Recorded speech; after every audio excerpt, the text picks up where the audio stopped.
मैं कह रहा हूं ना, कोई नहीं रोकेगा। आज के कार्यक्रम में यहां मंच पर उपस्थित इसी पवित्र धरती के धरती पुत्र और भारत के महामहिम उपराष्ट्रपति महोदय सम्माननीय एम वेंकैया नायडू जी, स्वर्ण भारत ट्रस्ट के अध्यक्ष श्री कामिनेनी श्रीनिवास जी, स्वर्ण भारत ट्रस्ट की सभी गतिविधियों का जो केंद्र बिंदु विगत 20 सालों से हैं, ऐसी श्रीमती दीपा वेंकट इम्माणी जी, श्री मुप्पा रापू हर्षवर्धन जी, और आज इस छोटे मगर बहुत महत्वपूर्ण कार्यक्रम में उपस्थित प्यारे भाइयों और बहनों, आप सभी को नमस्कार।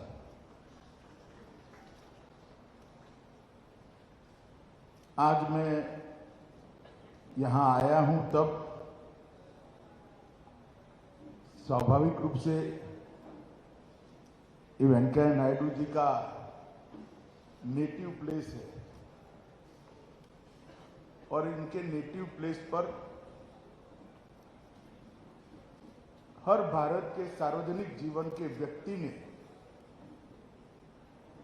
एक छोटी सी भी गतिविधि अपने मूल के साथ जुड़े रहने के लिए करनी चाहिए। इसका एक बहुत अच्छा उदाहरण वेंकैया जी ने प्रस्तापित किया है। इसको देखने के लिए मैं आज यहां पर आया हूं।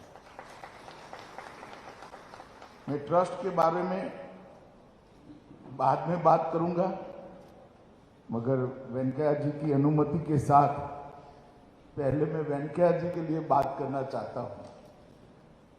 वैसे तो वेंकैया जी आज भारत के उपराष्ट्रपति हैं और जैसा उनका नेचर है, डिसिप्लिन नेचर है, उन्होंने संविधान की भावनाओं का सम्मान करते हुए सारी राजनीतिक गतिविधियों से अपने को अलग अलग कर दिया है।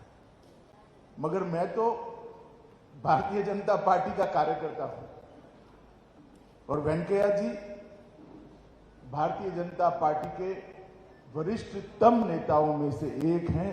देश भर के भारतीय जनता पार्टी के प्रमुख नेताओं में से वेंकैया जी जब राजनीति में थे, उन्होंने भारतीय जनता पार्टी का नेतृत्व किया।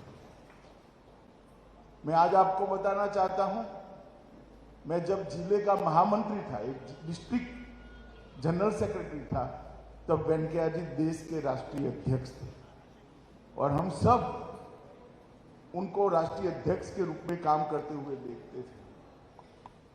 मैं बहुत बचपन से भारतीय जनता पार्टी का कार्यकर्ता बना, लगभग समझ आई, तब से इसी विचारधारा से जुड़ा। मैंने भारतीय जनता पार्टी की गतिविधियों को बारीकी से देखा है और मेरा सौभाग्य रहा, बाद में मुझे भी पार्टी का अध्यक्ष बनने का मौका मिला। तब पार्टी के अंदर जितना भी डॉक्यूमेंटेशन था, उस वक्त सारे मेरे पूर्व अध्यक्षों ने जो काम किए थे उसका मैंने डिटेल स्टडी करने के लिए एक टीम बनाई थी और उसका मैंने भी स्टडी किया था। मैं निसंकोच कह सकता हूं कि वेंकैया जी के अध्यक्ष रहते हुए पार्टी बैक टू बेसिक्स की ओर गई और वहां से पार्टी का ग्राफ ऊपर बढ़ना शुरू हुआ।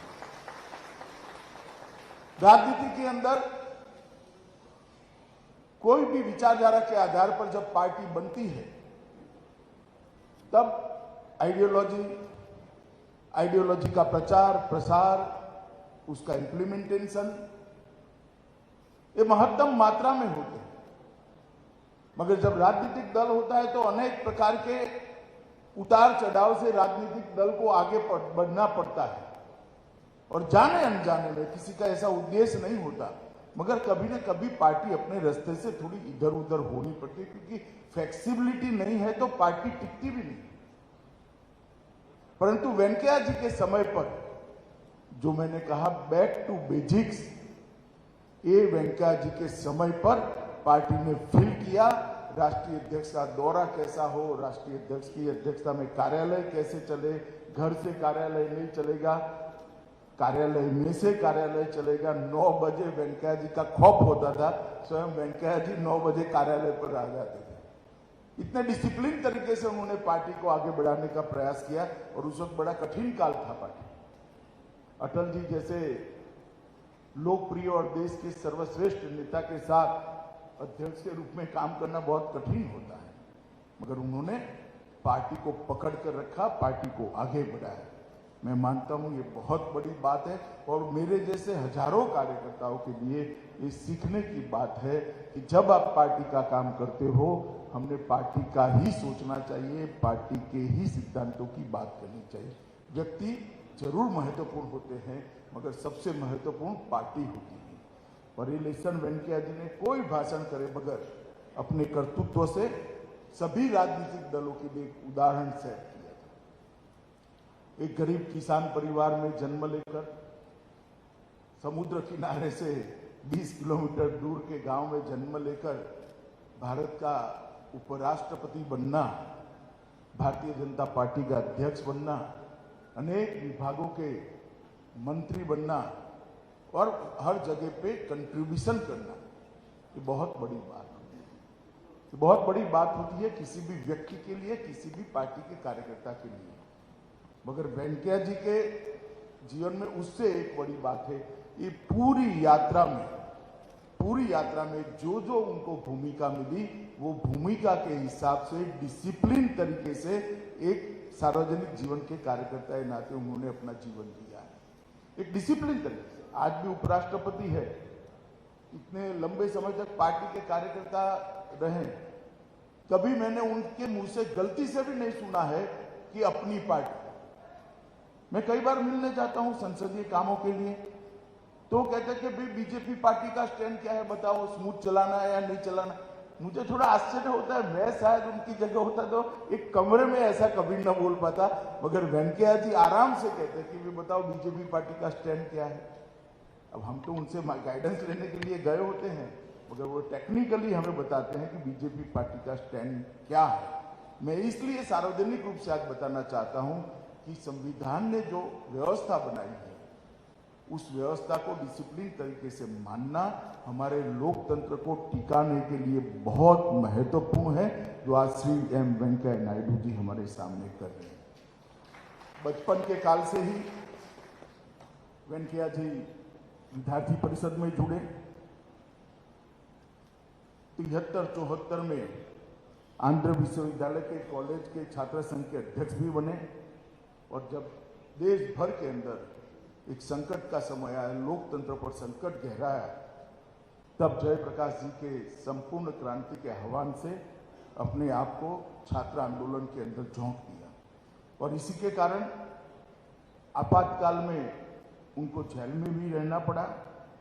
जेल से बाहर आते ही जनता पार्टी के संयुक्त पार्टी बनी थी विपक्ष की, जनता पार्टी के युवा शाखा के अध्यक्ष बने और 87 में पहली बार वो विधायक बनकर आंध्र की विधानसभा में। वहां पर भी विधायक के नाते उनके काम को, जो सफल विधायक बनना चाहते हैं, उन्होंने बारीकी से देखने जैसा है। विधानसभा के रूल्स, किस प्रकार के मुद्दे उठाना, गृह की गरिमा, सदन की गरिमा न टूटे इस प्रकार से उठाना, मगर मुखर कर मुद्दे लोगों के टेबल पर रखना और वरिष्ठ नेताओं के भाषणों का एक अभ्यास कर एक पार्लियामेंट्री लैंग्वेज कैसी होती है, वो वेंकैया जी के भाषणों को पढ़ने से तुरंत समझ में आता है। दूसरी बार भी 1980 में वो चुने गए और भारतीय जनता पार्टी के ग्रुप के नेता बने और 1980 में ही वो आंध्र प्रदेश भारतीय जनता पार्टी के स्थापक अध्यक्ष बने और आंध्र प्रदेश के अंदर वेंकैया जी के नेतृत्व में भारतीय जनता पार्टी आगे बढ़ी। 1993 में पार्टी ने उनको राष्ट्रीय स्तर पर काम के लिए चुना, महासचिव बने। महासचिव के नाते भी सतत भ्रमण और पार्टी के मुद्दों को लोगों के सामने रखने की कला, एक बहुत सारे कार्यकर्ताओं के, हम तो बहुत युवा कार्यकर्ता थे उस वक्त, तुरंत ध्यान में आता था। 98 में वो राज्यसभा के सांसद बने और 4 बार राज्यसभा के सांसद के नाते उन्होंने राज्यसभा के अंदर बहुत सारी महत्वपूर्ण चर्चाओं में भाग लिया। जब अटल जी की सरकार में मंत्री बनने का मौका आया तब उन्होंने स्वयं ग्रामीण विकास की मंत्रालय के लिए अटल जी से बात करी थी। ये भारत के गांव के प्रति वेंकैया जी का जो लगाव है वो बताता है कि ग्रामीण भारत का विकास करने के लिए ग्रामीण विकास मंत्री बनकर किस प्रकार से वो कंट्रीब्यूट कर सकते हैं।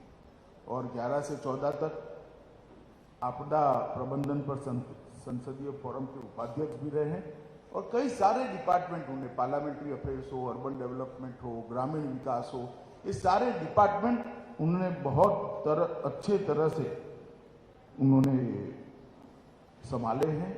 और आज भी जब भी मिलते हैं तब उनके अंदर किसानों के लिए छटपटाहट जो है वो छिप नहीं सकती, वो सरफेस पर आ जाती है। किसानों के लिए क्या करना चाहिए, सरकार क्या कर रही है, नीचे तक पहुंच रहा है या नहीं पहुंच रहा है, ग्रामीण विकास के लिए क्या हो कर रहा है, उसकी बहुत अच्छे तरीके से वो मीमांसा भी करते हैं और जानकारी से अपने आप को अपडेट भी करते हैं। वेंकैया जी उनके वन लाइनरों के लिए बहुत प्रसिद्ध है।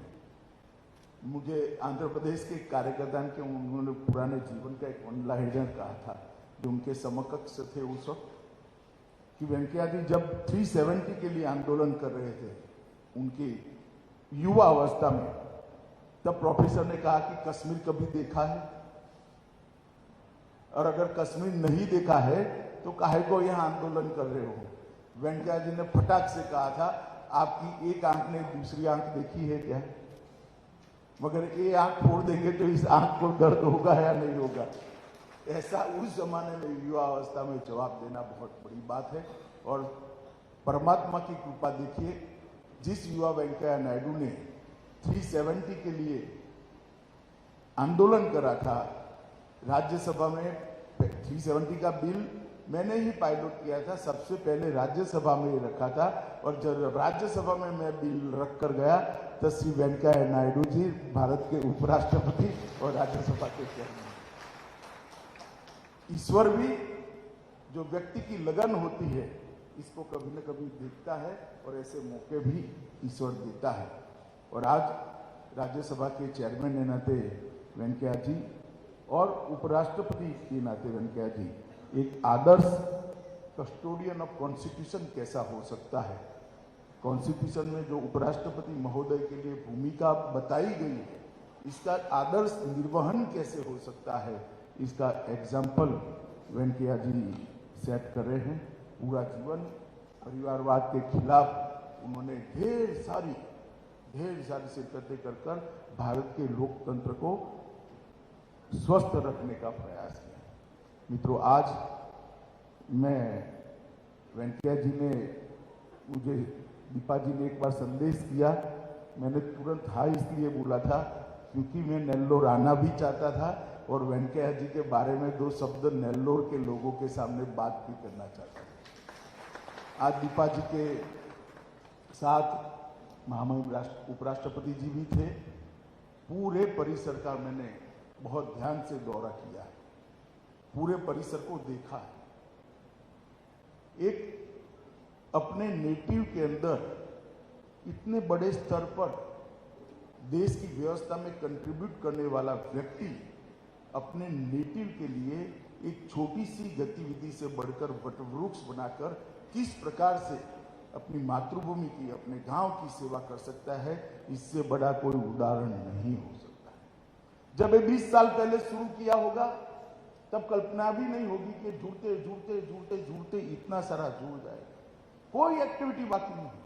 मैं बारीकी से देख रहा था, ये है, समय कम है, ऊपर नहीं जाएंगे, मगर कोई भी गतिविधि बाकी नहीं है। और सभी गतिविधि के केंद्र में किसान हैं, युवा हैं, महिलाएं हैं और विद्यार्थी। जिनको सबसे ज्यादा जरूरत है, वो सभी तबकों को दीपा जी ने बड़े खंत से ट्रस्ट की गतिविधियों के साथ जोड़ा है। और सबसे बड़ी बात है, भारत के सार्वजनिक जीवन में जो लोग ट्रस्ट चलाते हैं उनके लिए एक पैसा भी सरकारी ग्रांट वेंकैया जी ने अपने ट्रस्ट के लिए नहीं दिया। इतने बड़े पद पर रहने के बाद कई सरकारी अधिकारी होंगे अलग अलग प्रकार की, और स्किल डेवलपमेंट से लेकर काफी योजनाएं तो ऐसी जो सरकार की ही योजना है।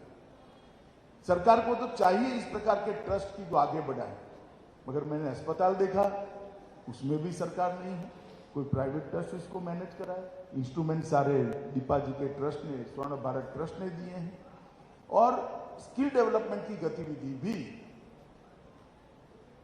प्राइवेट पार्टियों को साथ में जोड़कर चलाई।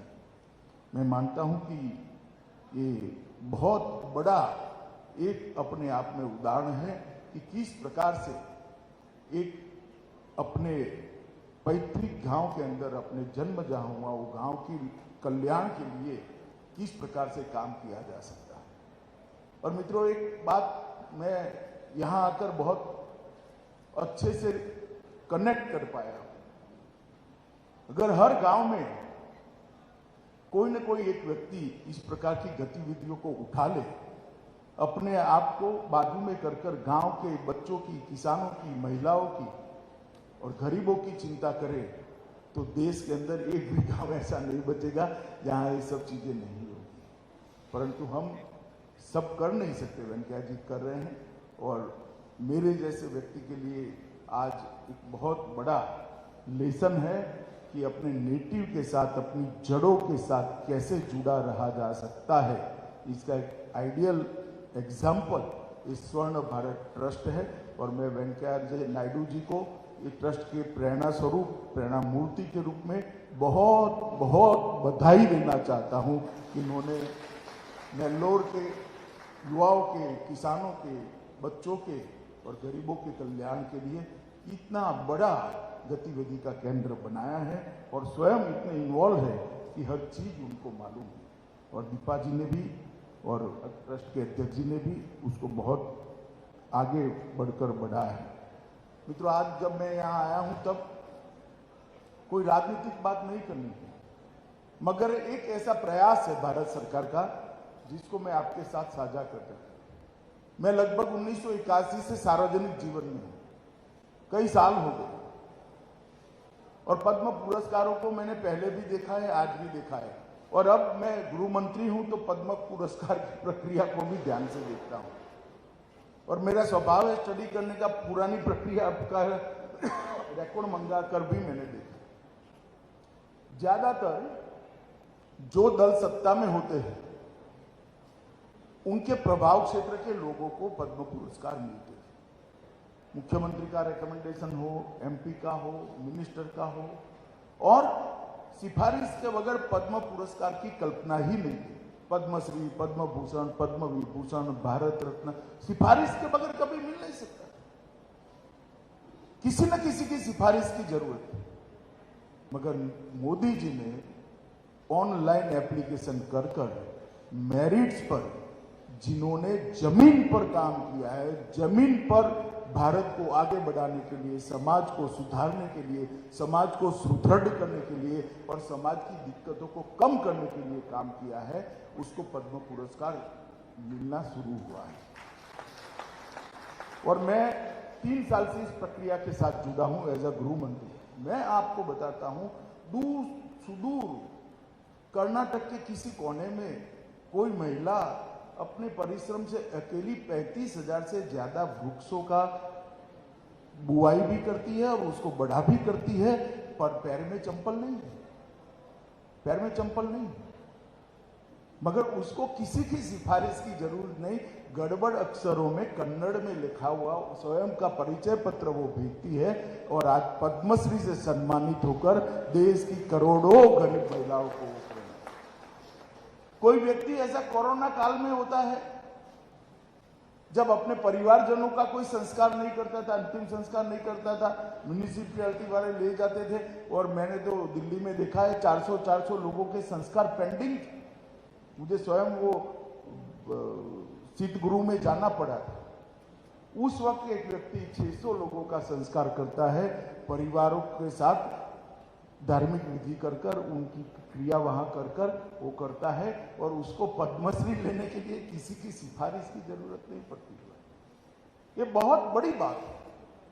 एक मुस्लिम सज्जन है, लावारिस लाशों को कोई भी पुलिस स्टेशन में लखनऊ में लावारिस लाशों को आज तक आप मान नहीं सकते, मुस्लिम सज्जन ने 30,000 से ज्यादा लावारिस लाशों का अग्नि संस्कार किया है, और वो सारे के सारे हिंदू थे, बहुत कम मुस्लिम। अब ऐसे व्यक्ति को पद्मश्री मिलता देखकर साफ अर्थ में मैं भावुक हूं कि मोदी जी ने इस प्रक्रिया को कितनी ट्रांसपेरेंट कर दिया, पारदर्शी किया, और उसका लोकतांत्रिकरण किया, डेमोक्रेटिक बना। किसी की सिफारिश मेरिट्स में ही निर्णय होता है, और कंट्रीब्यूटर जो है जब उसको एक्नोलेजमेंट होता है, उसको पुरस्कार मिलता है, तो समाज के लिए वो प्रेरणा का स्थान होता है। चाणक्य ने शासन के 2 अति महत्वपूर्ण गुण बताए, अच्छा करने वालों को पुरस्कार और बुरा करने वाले को दंड। ये दोनों राजा ने तत्परता के साथ देना चाहिए, और मैं मानता हूं मोदी जी ने पद्म पुरस्कारों के माध्यम से इसको जमीन पर उतारा है। आज एक छोटी सी बात, क्योंकि मैं इस प्रकार की गतिविधि के सेंटर पे आया हूं जो निस्वार्थ रूप से चल रही है, तो आपके ध्यान पर रखनी थी।